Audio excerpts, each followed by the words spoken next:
trading station buzzed with alien voices, mechanical translations crackling through the air as dozens of species conducted their daily business.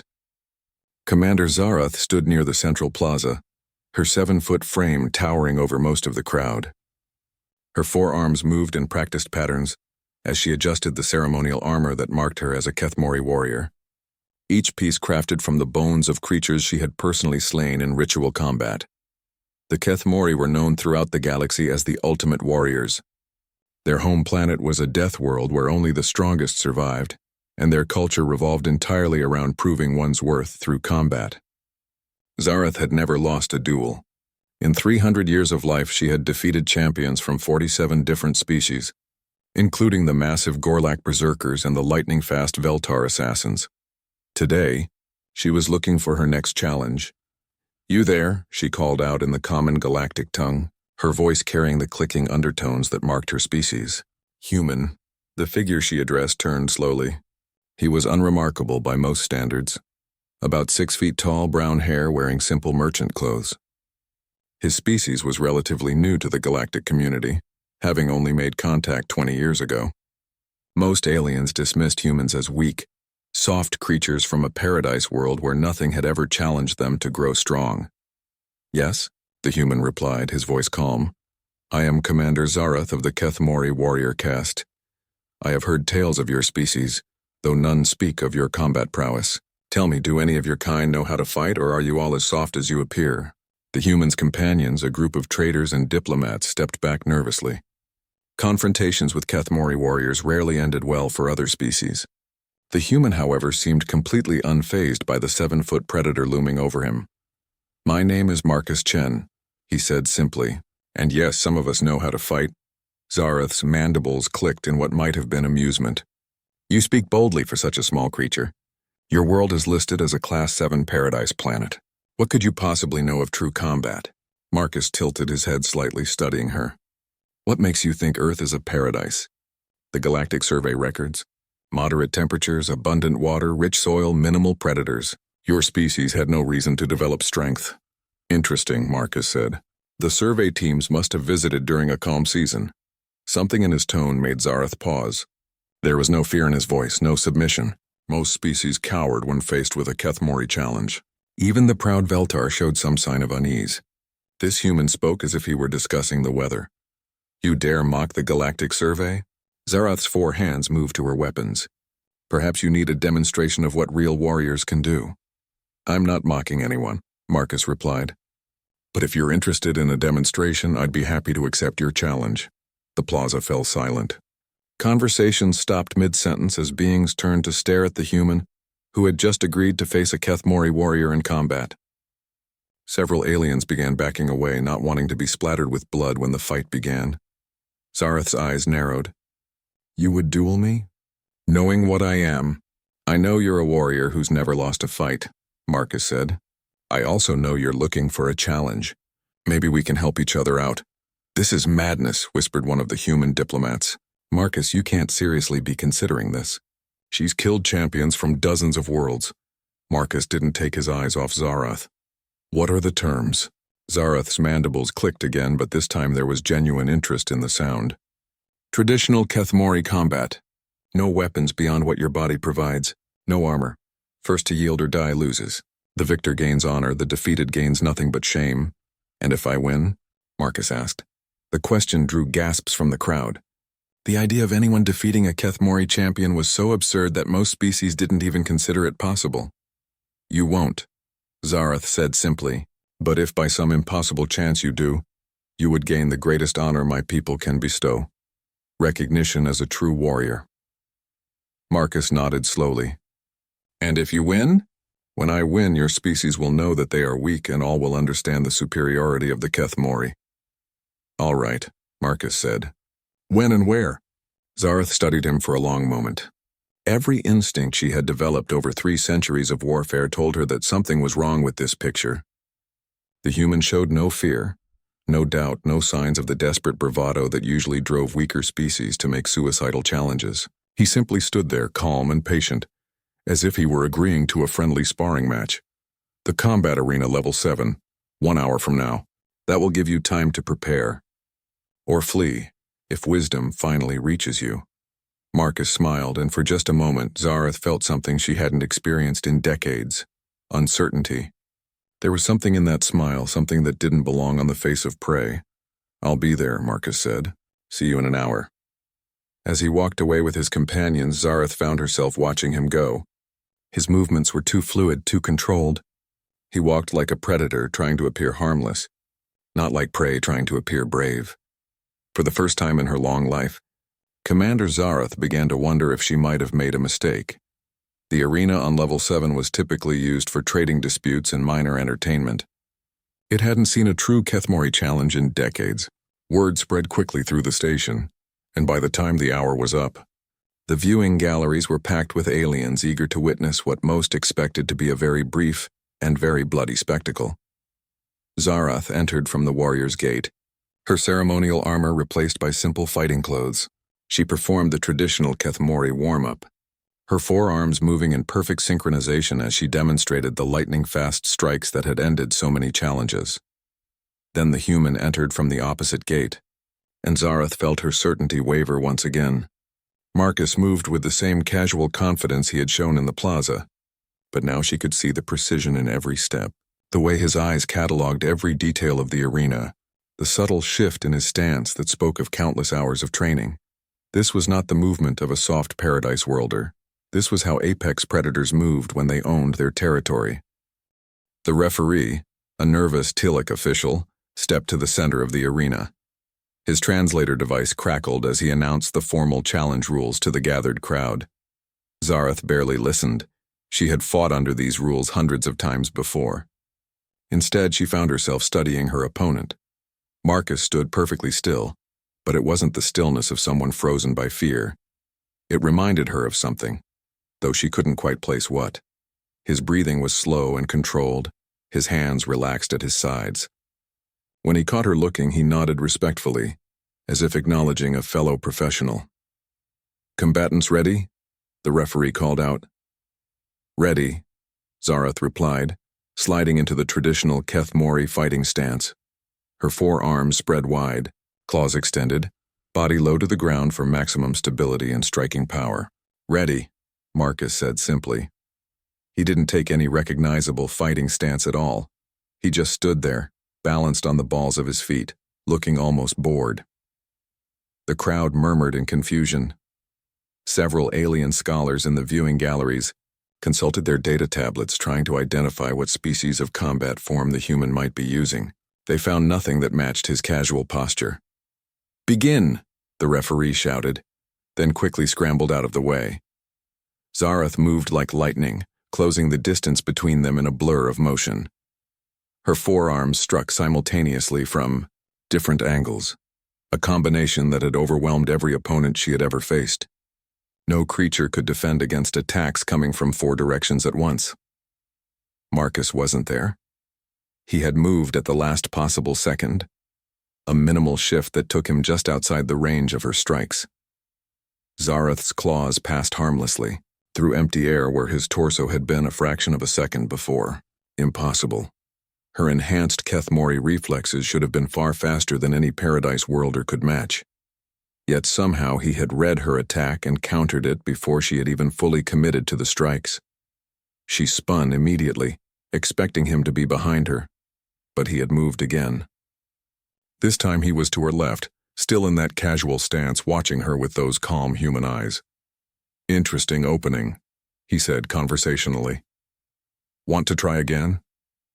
The crowd gasped. No one spoke casually during a Kethmori challenge. Combat was sacred, intense, a matter of life and death. Yet this human was treating it like a training exercise. Zareth snarled and launched herself forward again, this time mixing high and low strikes, using her superior reach and multiple limbs to create an impenetrable wall of attacks. Her claws whistled through the air with lethal precision. Again, Marcus simply wasn't there when the strikes arrived. He moved like water, flowing around her attacks without seeming to exert any effort. Each dodge was perfectly timed, using the minimum movement necessary to avoid contact. "You're fast," Marcus observed, still backing away from her increasingly frustrated charges. But you're broadcasting your intentions. Your shoulder drops right before you strike with the upper arms, and your weight shifts left before you use the lower pair. Zarath froze mid-attack. In 300 years of combat, no one had ever analyzed her technique out loud during a fight. Most opponents were too busy trying not to die. This human was giving her a performance review. "How?" she demanded. "How can you read my movements?" Marcus shrugged. "Pattern recognition. You've probably won so many fights that you've never had to adapt your style. Against most opponents, raw speed and multiple limbs would be enough. But you're fighting like you're in a ritualized combat sport, not like you're trying to survive." The words hit her like a physical blow. Ritualized combat sport? The sacred traditions of Kethmori warfare reduced to mere games. "You know nothing of combat," she roared, abandoning technique entirely in favor of pure aggression. She threw herself at him with all four arms, striking wildly, claws seeking flesh, pride demanding blood. This time Marcus didn't dodge. Instead, he stepped forward into her charge. One of his hands caught her leading wrist with impossible precision, redirecting her momentum. His other hand struck her elbow joint, and suddenly her right upper arm was locked in a position where it couldn't generate force. Before she could adapt, he had used her own forward motion to spin her around, tangling her other three arms in the process. For a moment that felt like an eternity. Commander Zarath, undefeated champion of the Kethmori, found herself completely helpless in the grip of a human who had barely moved. Then he let her go. She stumbled forward, off balance and confused. Marcus stepped back to his original position, hands once again relaxed at his sides. "Your technique is impressive," he said calmly, "but it's designed for opponents who fight the way you do. All aggression, all offense, trying to overwhelm with superior physical capabilities." Zarath spun to face him, her mind reeling. "You could have killed me just then." "Could I have?" Marcus asked. "I'm not familiar enough with Kethmori physiology to be sure. I was just controlling your movement." The casual way he dismissed the idea of killing her was somehow more insulting than if he had threatened her life. He wasn't even taking this seriously. "What are you?" she whispered. "I told you. I'm Marcus Chen from Earth." "No," Zarath said, circling him now like a confused predator. "Earth is a paradise world. Peaceful. Safe. Your people should be weak." Marcus was quiet for a moment, and when he spoke, his voice carried something new, a hint of something darker beneath the calm exterior.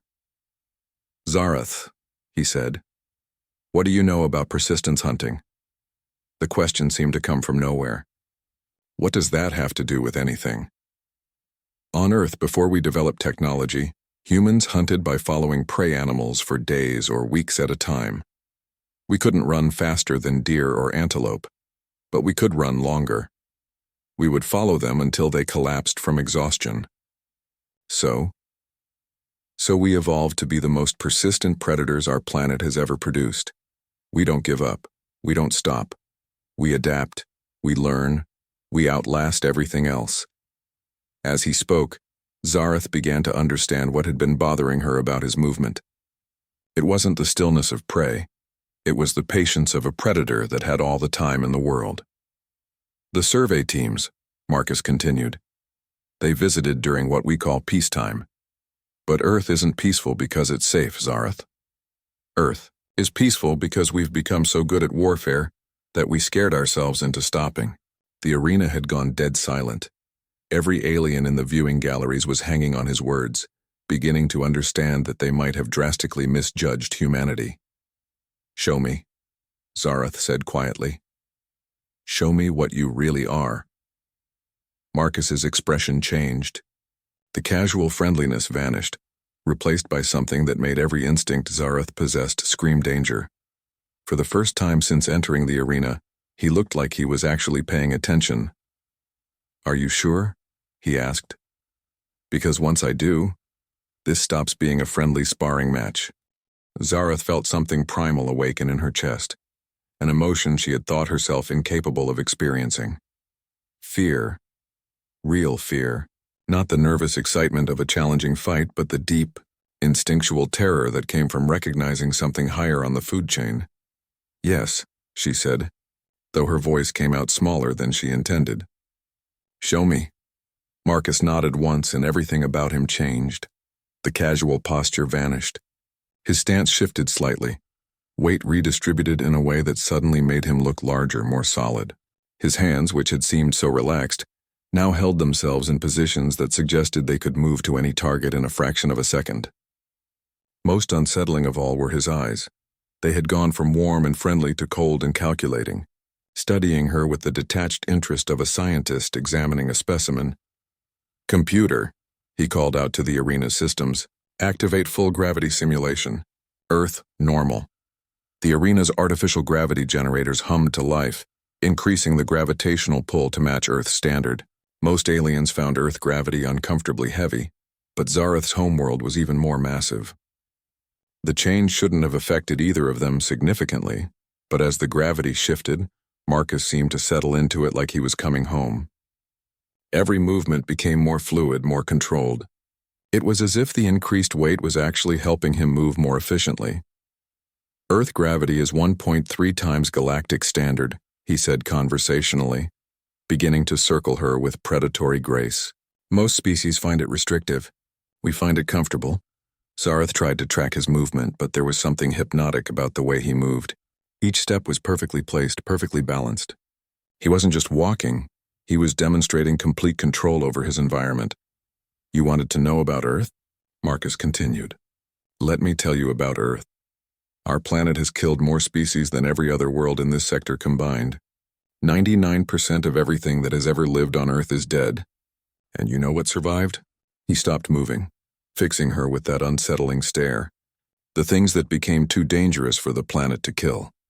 Zarath struck without warning, all four arms moving in the complex pattern that had never failed her before. But this time, Marcus didn't dodge. Instead, he moved toward her attack, his hands intercepting two of her arms with surgical precision, while his body position made it impossible for the other two to reach him. Before she could react, he had trapped both her right arms in a joint lock that sent fire shooting through her nervous system. The pain was so sudden and intense that she cried out involuntarily. "Pain compliance," Marcus explained calmly, maintaining the hold. "We developed it for controlling prisoners without permanent damage. Your neural structure is similar enough to ours that it should work just fine." He released the hold and stepped back, leaving Zarath gasping and confused. Her arms were unharmed, but the memory of that overwhelming pain made her hesitate to attack again. "How?" she managed. 2 million years of evolutionary pressure," Marcus replied. "Do you know what the most dangerous predator on Earth is, Zarath?" She shook her head, unable to speak. "Humans. We killed everything else that could threaten us, and then we started killing each other. For most of our history, the greatest threat to any human was another human, so we evolved to fight ourselves." He began moving again, and this time Zarath could see it clearly.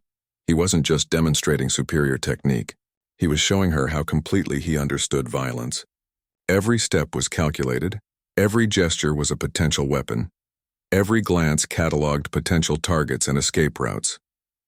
"We developed over 4,000 different martial arts," he continued, each one designed to counter the others. "We studied every possible way a human body could be used as a weapon. And then we developed defenses against all of them." Zarath launched herself at him again, this time trying to use her superior size and strength to simply overwhelm him. It was like attacking smoke. Marcus flowed around her charge, one hand striking a nerve cluster in her leg that made it buckle unexpectedly. As she stumbled, his other hand found a pressure point on her neck that filled her vision with stars. She found herself on the ground without remembering how she had gotten there. Marcus stood over her, not even breathing hard. "You're fighting like a warrior from a species that dominates through individual strength," he said, offering her a hand up. "But humans don't dominate as individuals. We dominate as a species." Zarath ignored the offered hand and rolled to her feet, her warrior's pride demanding she continue, despite the growing certainty that she was outmatched. "What does that mean?" "It means that everything I'm doing to you right now, I learned from someone else who learned it from someone else who learned it from 1,000 generations of humans who spent their entire lives figuring out how to kill other humans more efficiently." The weight of that statement settled over the arena like a cold blanket. Marcus wasn't just demonstrating superior fighting ability, he was representing the accumulated, martial knowledge of an entire species that had spent millennia perfecting the art of warfare. Human soldier learns basic techniques that incorporate elements from dozens of different martial traditions, Marcus continued. And I'm not even a soldier. I'm just a trader who took self-defense classes. The crowd in the viewing galleries was completely silent now. Several aliens had their recording devices out, documenting this unprecedented display for their home governments. You said Earth was a paradise world, Marcus said, resuming his circling pattern.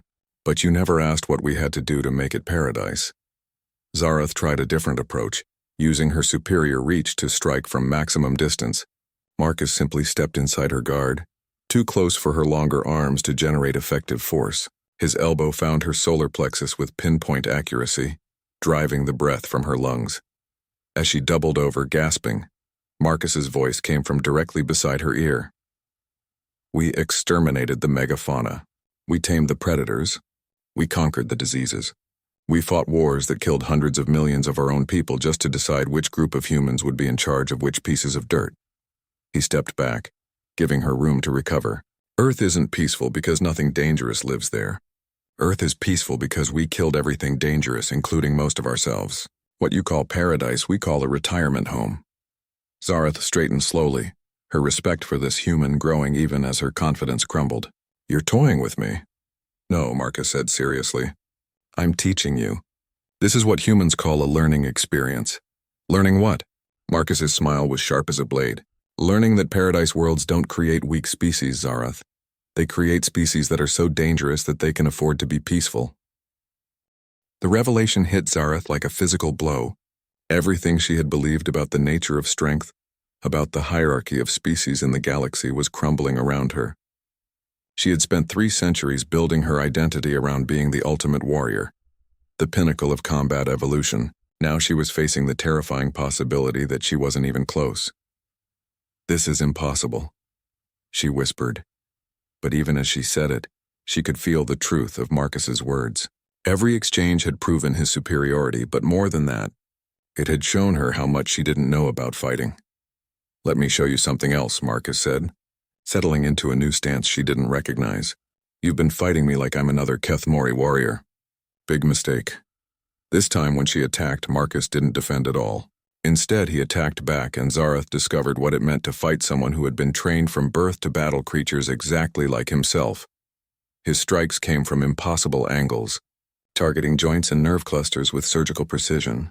When she tried to grapple him, he used her own momentum against her, redirecting her strength with minimal effort. When she attempted to overwhelm him with speed, he simply wasn't where her attacks landed, moving with an efficiency that made her fastest strikes seem clumsy and predictable. But the most disturbing thing wasn't his technique, it was his expression. Throughout their entire fight, Marcus had maintained the same calm, analytical demeanor. He wasn't angry, wasn't excited, wasn't even particularly focused. He was just methodically dismantling her like a mechanic taking apart a malfunctioning machine. You're holding back, she gasped during a brief break in the action. Of course I'm holding back, Marcus replied. If I wasn't holding back, this would have been over in the first 30 seconds. Show me, Zarath demanded. Show me what you can really do. Marcus studied her for a long moment. Are you sure?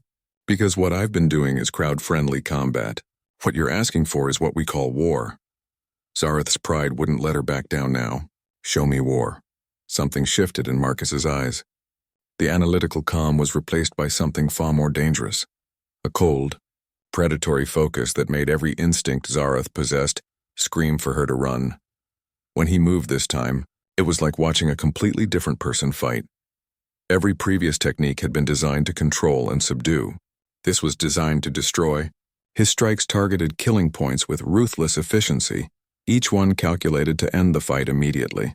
Only Zarath's superior alien physiology saved her from serious injury as Marcus demonstrated what humans were really capable of when they stopped playing games. The fight lasted exactly 11 seconds. When it was over, Zarath found herself pinned to the arena floor, one of Marcus's hands positioned perfectly to crush her windpipe, the other ready to snap her neck with a simple twist. She couldn't move, couldn't breathe, couldn't even think clearly through the haze of shock and pain. Yield, Marcus said quietly. Zareth tried to speak but found her voice wouldn't work. Yield, Marcus repeated, applying just enough pressure to make his point clear. I yield, she whispered. Marcus released her immediately and stepped back, his expression returning to its previous calm friendliness as if nothing had happened. Good fight, he said, offering her a hand up once again. This time Zareth took the offered assistance. As he helped her to her feet, she noticed that his hands were rock steady, his breathing completely normal. The display of lethal violence hadn't even elevated his heart rate. The arena was dead silent. In the viewing galleries, hundreds of aliens sat frozen in shock, trying to process what they had just witnessed. The supposedly weak humans had just casually dismantled one of the galaxy's most feared warriors. How? Zareth managed. How are you this strong? Marcus considered the question seriously. We're not stronger than you, Zareth. We're just better at violence. That's not possible. Your world is a paradise because we made it one, Marcus finished. Do you know what we call the period of human history before we achieved global peace? She shook her head. Tuesday, Marcus said with a slight smile. We called it Tuesday because there was always another war the next day. We spent 10,000 years in almost constant warfare, fighting over resources, territory, ideology, religion, or sometimes just because we were bored. He gestured to the viewing galleries. Most species develop spaceflight to escape their homeworlds or explore the universe. We developed it because we were running out of places to fight wars on our own planet. The referee finally found his voice. Winner by submission, Marcus Chen of Earth. But nobody was paying attention to the formal announcement. Every alien in the arena was focused on the human who had just redefined their understanding of what humanity represented. You asked what Earth is really like, Marcus continued, addressing not just Zareth but the entire crowd. Earth is a world where the most peaceful philosophy is speak softly and carry a big stick. Our children's bedtime stories are about heroes who solve problems by killing monsters. Our entertainment is built around simulated violence. He paused, letting that sink in. We didn't become peaceful because we're weak or because our world is safe. We became peaceful because we got so good at warfare that we finally scared ourselves into stopping. Zareth felt something she had never experienced before, genuine humility. For 3 centuries, she had believed herself to be the ultimate expression of martial prowess. Now she understood that she wasn't even a beginning student compared to what humanity had achieved. What happens now? She asked quietly. Marcus's expression softened. Now you go home and tell your people that humans are not to be underestimated. And maybe if you're interested, you come back and we can teach you some things. You would teach me. Zareth was astounded. After I challenged you? After I tried to prove your species was weak? Of course, Marcus said. That's what humans do. We fight, we learn, we teach, we adapt. Besides, you're a warrior seeking to improve herself. That's something we can respect. For the first time in her adult life, Commander Zareth felt something that wasn't pride or confidence. She felt curiosity, and maybe, just maybe, hope. 3 days later, Zareth found herself in an unused cargo bay that Marcus had converted into a temporary training space. Word of their duel had spread throughout the station like wildfire, and now she faced a choice that would have seemed impossible a week ago, learning from a species she had dismissed as weak. The first thing you need to understand, Marcus said as he demonstrated a basic defensive posture, is that human martial arts aren't about being stronger or faster than your opponent. They're about being smarter. Zareth tried to copy his stance, but her four-armed physiology made it awkward. How can combat be about intelligence? Fighting is about strength and speed. Marcus shook his head. That's why you lost. You were fighting with your muscles instead of your brain. Watch. He moved slowly through a series of techniques, explaining each one as he went. This isn't just a block. It's a redirect that turns your opponent's strength against them. This isn't just a strike. It's targeting a specific nerve cluster that will cause temporary paralysis. As the hours passed, Zareth began to understand the fundamental difference between human combat philosophy and everything she had learned before. Kethmori fighting was about overwhelming opponents with superior physical capabilities. Human fighting was about finding the most efficient way to neutralize threats regardless of relative strength. Your species has been fighting for how long? She asked during a brief rest. Recorded history goes back about 6,000 years, Marcus replied, but we've probably been fighting each other for closer to 200,000 years. Maybe longer. The number was staggering. Zarath's own people had only been spacefaring for 5,000 years total, and you fought constantly? Pretty much. We had a saying on Earth: peace is just the period between wars when everyone reloads. We've had maybe 300 years of total global peace out of our entire history. That's insane, Zarath said, but she was beginning to understand why humans had developed such sophisticated martial knowledge. When your species spends 200 millennia perfecting the art of killing each other, the survivors become very, very good at violence. Let me show you something else, Marcus said, moving to a different section of the cargo bay. Human warfare isn't just about individual combat. We developed something called combined arms tactics. He began sketching diagrams on a portable display screen. This is how most species fight: individual warriors or small groups, each trying to prove their personal valor. The diagram showed scattered fighters, each one engaged in separate duels. This is how humans fight, he continued, drawing a new image. Coordinated units working together, each one supporting the others, multiplying their individual effectiveness. Zarath studied the diagram with growing amazement. You fight as a group mind? Not exactly. We maintain individual intelligence, but we synchronize our actions for maximum effect. A human squad doesn't just fight together, they think together, plan together, adapt together. Show me, Zarath said. Marcus activated his personal communicator. Give me 5 minutes. Within the hour, 3 other humans had joined them in the cargo bay. Marcus introduced them as members of his trading crew: an engineer named Sarah, a navigator called James, and a linguist known as Dr. Reeves. None of them looked particularly impressive as individuals, but when Marcus asked them to demonstrate squad tactics, Zarath witnessed something that redefined her understanding of combat. The 4 humans moved like parts of a single organism. They communicated with subtle gestures and brief words, each one anticipating what the others would do. When Marcus simulated an attack on their position, they responded with coordinated movement that created overlapping fields of defense. No single point was vulnerable, because every position was protected by multiple people. Now imagine this scaled up, Marcus said after the demonstration. Not 4 people, but 4,000. Or 4 million. All working together with the same level of coordination. Zarath felt a chill run down her spine. That's how you conquered your planet, isn't it? Not through individual strength, but through collective organization. Exactly. And that's why the galactic community has misunderstood us. You've been evaluating humans as individuals, but we don't function as individuals. We're a pack species that happens to be intelligent. Dr. Reeves stepped forward. Commander Zarath, may I ask you something about Kethmori culture? Of course, Zarath replied, still trying to process everything she had learned. Your warrior traditions. They're based on individual achievement, aren't they? Single combat, personal honor, proving your worth through defeating others in one-on-one challenges. Yes, that is the path of true strength. And how does your species handle large-scale conflicts? Wars between nations or planets? Zarath thought about it. The same way. Champions fight each other until one side admits defeat. The strongest warrior wins for their people.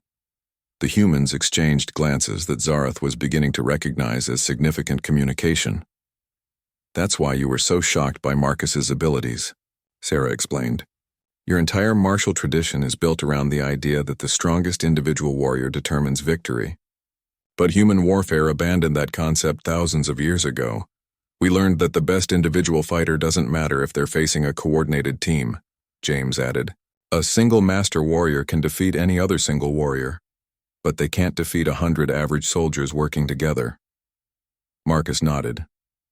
That's the real difference between humans and most other species we've encountered.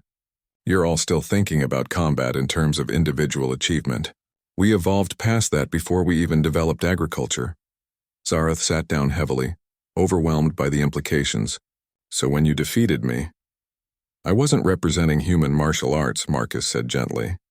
I was representing the accumulated combat knowledge of a species that spent 200,000 years learning how to kill each other more efficiently. Every technique I used was developed by someone who learned it from someone who learned it from a long line of humans, whose lives depended on being better at violence than their neighbors. And the scary part, Dr. Reeves added, is that Marcus is just a merchant. He's had basic self-defense training, but he's not even a soldier. If you want to see what human warriors are really capable of, you'd need to visit our military academies. Zarath looked at Marcus with new eyes. You've been holding back this entire time. Not just holding back, Marcus admitted. I've been showing off. Real human combat doesn't look like what we did in the arena. Real human combat is coordinated, methodical, and over very quickly. We don't duel, we eliminate threats as efficiently as possible. Will you teach me? Zarath asked quietly. Not just the individual techniques, but the philosophy. The way of thinking that makes humans so effective. Marcus smiled. Of course. But you need to understand that learning human martial arts isn't just about becoming a better fighter. It's about becoming a different kind of person entirely. What do you mean? Human warriors don't just learn how to fight, he explained. They learn how to think strategically, how to work as part of a team, how to adapt to changing situations, and most importantly, how to know when not to fight at all. Zarath felt something she had never experienced before. Excitement about learning rather than just proving herself. I want to learn all of it. 6 months later, Commander Zarath stood before the High Council of the Kethmori warrior caste, preparing to deliver a report that would change her people's understanding of the galaxy forever. The circular chamber was filled with the greatest warriors of her species, each one decorated with the bone trophies of their victories. Speak, Commander, the High Marshal commanded. Tell us of these humans. Zarath had rehearsed this moment countless times, but now that it was here, she struggled to find words adequate to convey what she had learned. How could she explain to a species built around individual combat prowess that they had completely misunderstood the nature of strength itself? Honored Council, she began, everything we thought we knew about warfare is wrong. A murmur ran through the assembled warriors. Several of them clicked their mandibles in annoyance at what seemed like heresy. The humans are not weak, Zarath continued. They are not soft paradise dwellers who know nothing of combat. They are the most sophisticated warriors in the known galaxy, and we have been blind to their true nature.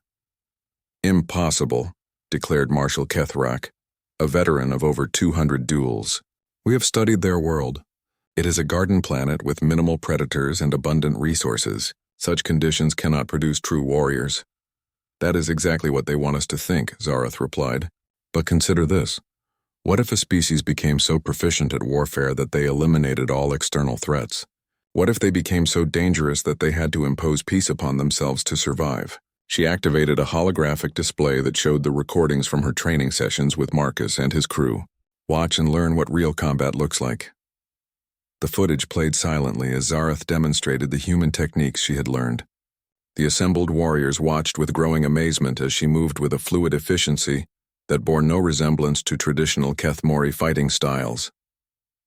These techniques, she explained, represent the accumulated martial knowledge of a species that spent 200,000 years in almost constant warfare. Every movement has been tested in actual combat, refined through generations of conflict, and proven effective against beings exactly like themselves. Marshal Kethrak leaned forward. You claim they are superior warriors, yet you defeated this human Marcus in formal challenge. No, Zarath said firmly. Marcus defeated me, completely, utterly. What you witnessed was him teaching me the difference between Kethmori combat and human warfare. She changed the display to show tactical diagrams Marcus had taught her. We fight as individuals seeking personal glory. They fight as coordinated units seeking victory. We prove our worth through single combat. They achieve their objectives through strategic thinking. This is heretical, another warrior declared. Combat is about individual strength and skill. It always has been. And that, Zarath said, is why we have been so wrong about humanity. We assume that all species think about warfare the way we do, but humans abandoned individual combat as a decisive factor millennia ago. She showed them footage of human historical battles.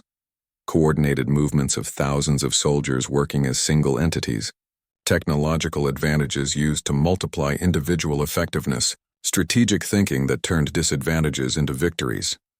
Look at this and tell me these are weak beings, she challenged. They fight wars with millions of participants. They develop weapons that can destroy entire planets. They create strategies so complex that victory is determined before the fighting even begins. The council chamber fell silent as the implications sank in. Finally, the High Marshal spoke. What do you recommend, Commander? We need to completely restructure our understanding of human capabilities, Zarath replied. They are not potential victims. They are not targets for conquest. They are equals who have chosen to appear harmless while maintaining the capacity for total warfare. She paused, gathering courage for her next statement. More than that, we need to learn from them. Human martial arts and strategic thinking could revolutionize Kethemori warfare. You suggest we abandon our traditions? Marshal Kethrak's voice carried a dangerous edge. I suggest we expand them, Zarath corrected. Keep what makes us strong, but add what makes humans effective. Individual prowess enhanced by collective thinking. Personal skill multiplied by strategic coordination. The High Marshal studied her for a long moment. You have spent months training with these humans. What is your assessment of their intentions toward our people? They bear us no ill will, Zarath said immediately. Marcus and his crew treated me with respect and genuine desire to help me improve. But Marshal, you need to understand something crucial. Their peaceful behavior isn't weakness. It's confidence. Explain. They can afford to be peaceful because they know they could win any war they choose to fight. Their restraint isn't fear of consequences, it's the patience of predators, who no longer need to prove their dominance. She brought up a final display showing Earth's military statistics that Marcus had shared with her. They maintain standing armies of millions of soldiers, each one trained to a level that would make them formidable individual warriors. They have weapons capable of destroying continents. Their industrial capacity could outproduce our entire sector, and yet they choose diplomacy and trade, the High Marshal observed. Because they've learned something we haven't, Zarath said. They've learned that the ultimate victory in warfare is making war unnecessary. They've become so good at violence that they rarely need to use it. The council deliberated for hours while Zarath waited outside the chamber. When they finally recalled her, the High Marshal's expression was grim. The council has decided, he announced. You will return to human space as our official ambassador. Your mission is to establish formal diplomatic relations and explore the possibility of military cooperation. Zarath felt a surge of excitement. Honored Marshal, I believe this could be the beginning of a new era for our people. Perhaps, the High Marshal replied. But remember, Commander, if the humans are truly as dangerous as you claim, we must ensure they remain our allies rather than our enemies. As Zarath prepared to depart for Earth, she reflected on how much her understanding of strength had changed. 6 months ago, she had believed that power came from individual combat prowess and the ability to dominate others through personal skill. Now she understood that true strength came from the wisdom to choose when to fight and when to make friends. The humans had taught her that the greatest warriors weren't those who won every battle, but those who won without fighting at all. And perhaps most importantly, they had shown her that evolution's ultimate predator wasn't the strongest or the fastest, but the smartest. As her ship departed for Earth, Zarath smiled at the irony. She had set out to prove human weakness and instead discovered that humanity might be the most dangerous species in the galaxy. Dangerous precisely because they had learned to appear harmless while maintaining the capacity for total war. It was, she thought, the most elegant form of warfare imaginable, and she couldn't wait to learn more about it. The galaxy was about to discover that paradise worlds didn't create weak species. They created species so powerful that they could afford to be peaceful, and humanity was just getting started.